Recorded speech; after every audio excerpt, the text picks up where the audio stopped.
We find the conclusions of the Integrity Commission that the directors are liable for breaches very curious. If anyone peruses the report, you will note that these findings have been based on a visit, an unannounced visit to the construction site in July. Estatebridge fallout. Attorneys dismiss IC claim of misleading commission. Now things are about to get interesting. Estatebridge's director Norman Brown lawyers up. His attorney, King's Counsel Simone Mayhew, had this to say about the IC's report on the property at 2 Weycliffe Close, Beverly Hills. You see, them keep highlighting the fact that the IC made an unannounced visit. Like said, the IC need permission to visit the site. In my opinion, nothing wrong with the IC making an unannounced visit. But apparently, maybe Estatebridge have something to hide, so they're not like the sudden pop-up. You can't just suddenly pop up on them because you might catch them in the act or do something where, you know, them not supposed to do. That's just my opinion. But we're gonna make sure continue. At the time when the visit was done, the Director of Investigation noted in the report that they saw some demolition works that were being done. Remember now, this is an unannounced visit, and explanations were given that the work that was being done was to correct major plumbing issues. They went back, I think, 2 weeks later, and they indicated that no demolition was going on at that time. We find it curious that that has led to a conclusion that the building is in breach. Mr. Brown did indicate to the DI in his Judge's Rules interview that that statement that had been given prior when there was an investigation into the statutory declaration for the Prime Minister, that was an error, and in fact what he had intended to indicate was it is 4 habitable rooms. Anybody who knows about habitable rooms know that habitable rooms includes bedrooms, living rooms, a multi-purpose room. And so he corrected the statement that he had made earlier. The DI seemed not to have accepted that correction and has made his own conclusions. You see, the Jamaican people have an issue with him correcting his statement. His original statement was, it is 4 bedrooms. That is what he told the IC. And then when he consulted his lawyer, which is the lady we are speaking at the voice note where you listen to, she corrected his statement. And the correction of his statement was, oh, it's 4 habitable rooms, when his initial statement was, these are 4 bedroom units. So the word play and the semantics, the Jamaican people now accept that. The Jamaican people are calling out on it. You see, that is the thing with these lawyers, you know, they feel like, say, them brighter than everybody else, and because they know the law and they know, say, 99.9% of Jamaicans are ignorant of the law, they feel like they can come talk down to the population. And I try correct Norman Brown's statement and rephrase it and repackage it. They say, oh, this is what he meant to say. But in reality, that's not what he said. I don't think Norman Brown became the chairman of the UDC and the HAJ by not being a well-learned and intelligent man. So with his level of education and intelligence to get that, what you call it now, high position, Norman Brown is not a dunce. So he know the statement when did I say. In my opinion, the first statement where Norman Brown make when he said it was 4 bedrooms, I think he was being honest when he said 4 bedrooms. It's just that him never know say it would reach to a larger investigation where it would make him have to retract back in statement and say, no, I never that me mean to say. 4 habitable rooms. Based on his lawyer editing his statement and correcting statement for him in the legal terms and legal jargons. And I can tell your listeners that there was a recent inspection, I believe, at the end of October, and that inspection confirmed that there are no breaches. Save and except, as you have reported in your items, there were some differences in the size of rooms and what would have been on their proof plan. And I think anybody who has bills will know that that is something that oftentimes happens in construction, and that can be taken care of easily by an amendment plan, which I understand has been submitted. We find the conclusions of the Integrity Commission that the directors are liable for breaches very curious. If anyone peruses the report, you will note that these findings have been based on a visit, an unannounced visit to the construction site in July. At the time when the visit was done, the Director of Investigation noted in the report that they saw some demolition works that were being done. Remember now, this is an unannounced visit, and explanations were given that the work that was being done was to correct major plumbing issues. They went back, I think, 2 weeks later, and they indicated that no demolition was going on at that time. We find it curious that has led to a conclusion that the building is in breach. Mr. Brown did indicate to the DI in his Judge's Road interview that statement that had been given prior when there was an investigation into the statutory declaration for the Prime Minister, that was an error, and in fact what he had intended to indicate was it is 4 habitable rooms. Anybody who knows about habitable rooms would know that habitable rooms include bedrooms, living rooms, a multi-purpose room, and so he corrected the statement that he had made earlier. The DI seemed not to have accepted that correction and has made his own conclusions. Hey patriotic internet friends and family, welcome back to the channel. In this video, Estatebridge fallout, Integrity Commission versus attorneys, Holness building permits, and misleading investigators. Did the Integrity Commission just get played? Estatebridge and its high-powered legal defense have thrown some serious shade at the Integrity Commission's latest report. Accusations of misleading investigators, building permit violations, and political drama. Stick around because this story is about to get spicy. But before we dive in, don't forget to hit that subscribe button for more juicy updates on Jamaica's political and social scene. Welcome all patriotic Jamaicans. The movement continues. Make we get into it now. Let's kick it off. The controversial development. We begin with a Kingston property that's causing all kinds of chaos to Weycliffe Close, Beverly Hills. Sounds innocent enough, right? Well, things aren't so simple when Prime Minister Andrew Holness gets wrapped up in this scandal. Now, get this. It all starts when Estatebridge, wait for it, a company that was once owned by Holness himself, takes on a townhouse development on this plot of land. Fast forward, and Norman Brown, a director of Estatebridge, gets tangled in a storm of allegations following a report by the Integrity Commission, IC.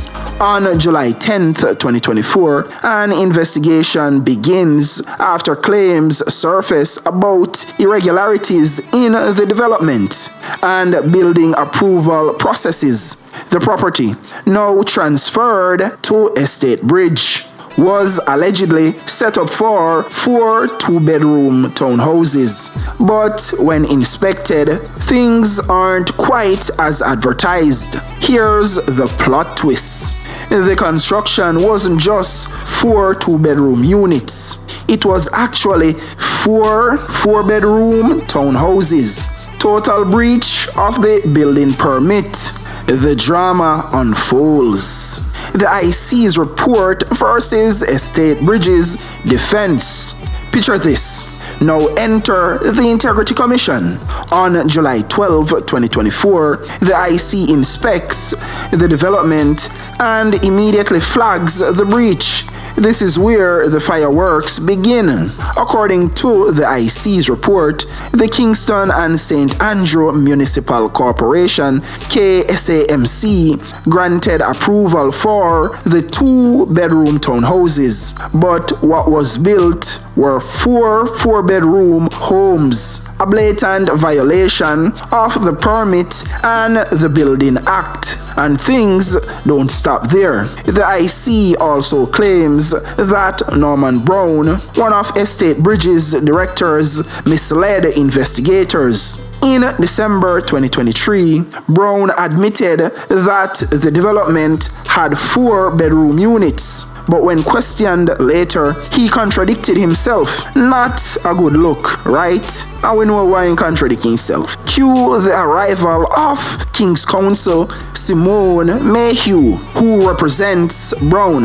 In a fiery defense, Mayhew calls the IC's accusations curious and insists that her client Simple made a mistake in his initial statement. A mistake?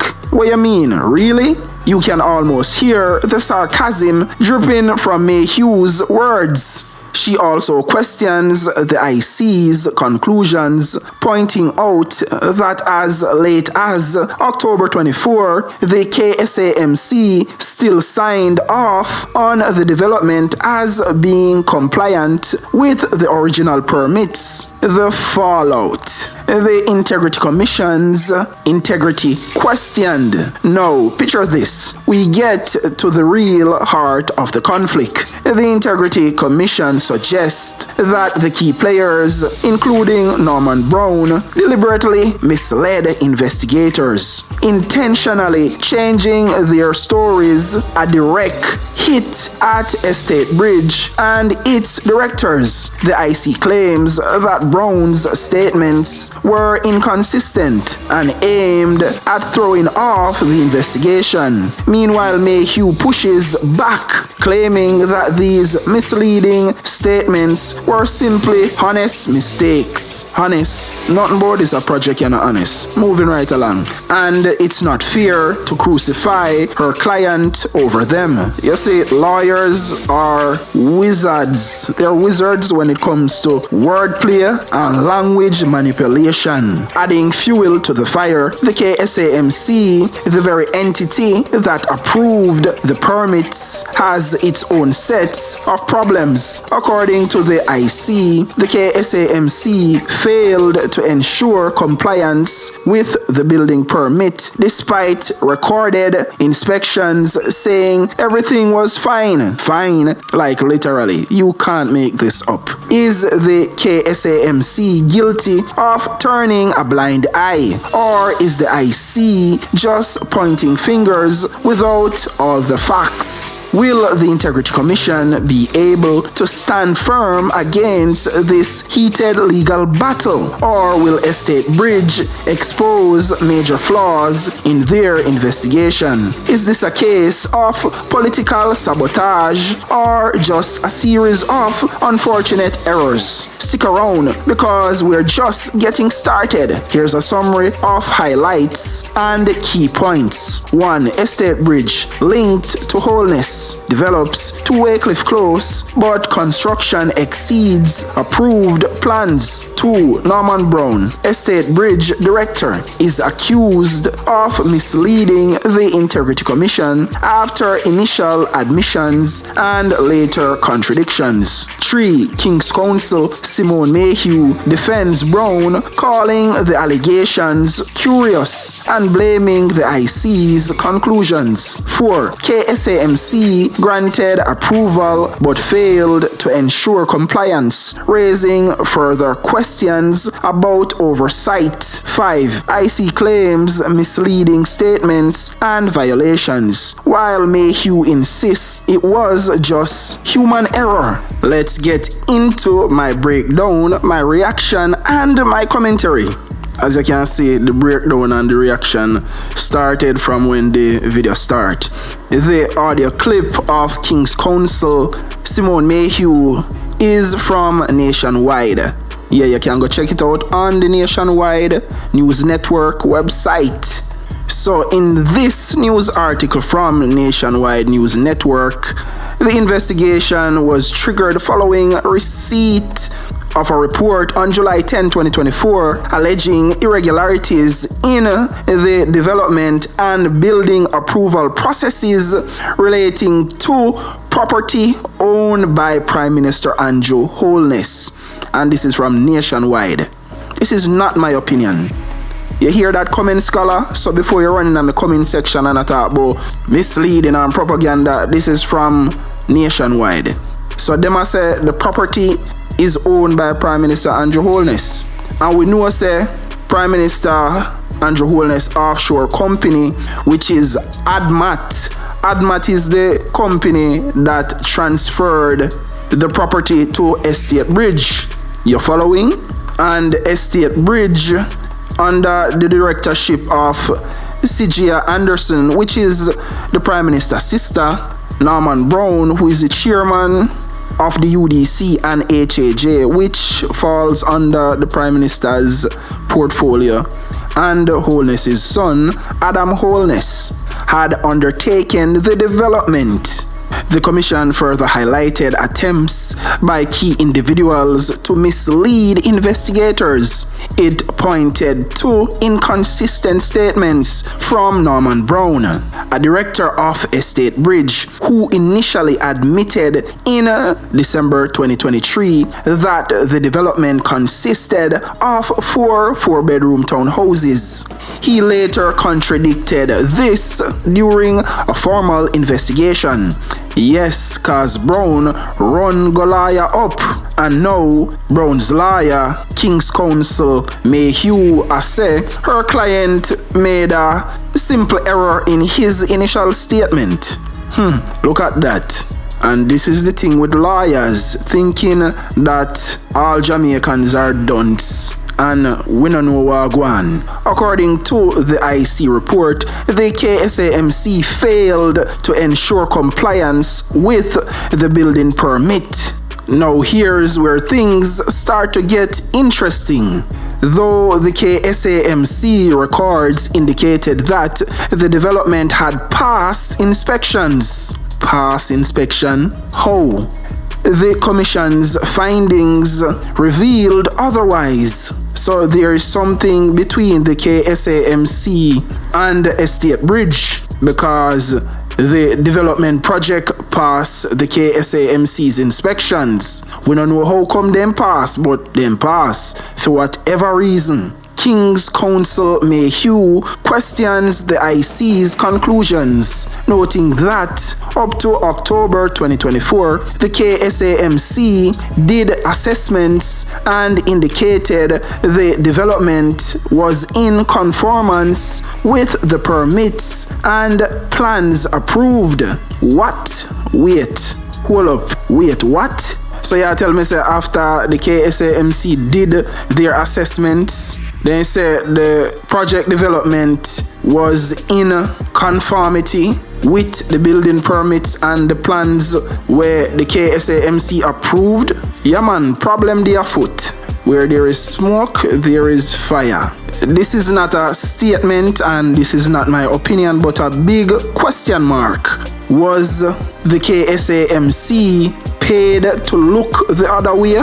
Because obviously, by now, the whole Jamaica up to date with the information as it relates to Estatebridge, said them did for build 2-bedroom units, because that are the plan where the KSAMC did approve. However, so Norman Brown tell the IC say the project is for 4-bedroom unit townhouses. But the same KSAMC approved the building plan for the project be 2-bedroom units, because that our Estatebridge submitted to the KSAMC. So now even the KSAMC assess something totally contrary to the IC's investigation and findings. What do you think? Is the Integrity Commission in the wrong here? Or are Estatebridge's attorneys just trying to cover up a building blunder? Drop your thoughts in the comments below. And don't forget to hit that like button if you're following this juicy saga. Oh, and don't miss out on more political drama. Subscribe for the latest updates. See you in the next video. One love, Jamaica.